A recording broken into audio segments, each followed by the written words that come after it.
Eh bien, c'est une fierté que de faire partie des 600 privilégiés à être allés dans l'espace. Et c'est aussi une responsabilité d'y représenter la France, l'Europe, et puis d'y incarner la présence et le travail des femmes. C'est vrai qu'aujourd'hui, dans le monde des astronautes, la présence féminine n'est qu'un peu plus de 10% pour les astronautes qui ont volé, mais que parmi la jeune génération des astronautes aujourd'hui sélectionnés qui se préparent pour un vol, ben voilà, ça comporte près de 30% de candidatures féminines. Donc c'est un progrès et j'en suis très satisfaite. Dans ma carrière de politique de recherche au niveau européen, c'est vrai que j'ai eu la chance de contribuer à la mise en place de l'ERC, le European Research Council, qui permet de donner plus de liberté, plus de moyens pour des projets ambitieux, pour des chercheurs d'excellence. J'ai eu la chance aussi de participer à ce grand programme en coopération internationale qui est le programme ITER, donc la recherche et le développement de l'énergie obtenue par la fusion nucléaire.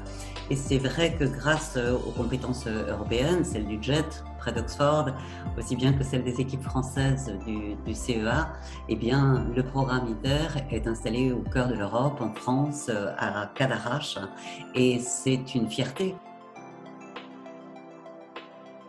C'est vrai que j'ai toujours privilégié cette complémentarité des talents, des équipes et puis des infrastructures de recherche, parce que c'est ça qui permet d'améliorer la qualité de la recherche, d'élever son niveau d'ambition. Et quelque chose qui me tient beaucoup à cœur aussi, c'est la visibilité de la contribution européenne, son influence par la diplomatie, par la science.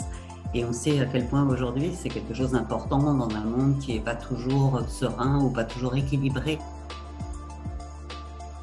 Il n'y a plus aujourd'hui de domaine réservé et que d'entrer dans des carrières scientifiques, des carrières d'ingénierie, c'est entrer dans un monde de curiosité, dans un monde de passion et d'ouverture.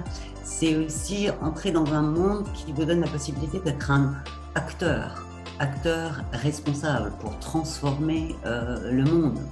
Cette approche, cette culture de la science, c'est quelque chose qui donne plus de liberté et plus de rigueur, à la fois en pensée et en action. Je dirais tout simplement aux jeunes femmes et aux femmes qu'elles ont besoin de science et que la science a besoin des femmes.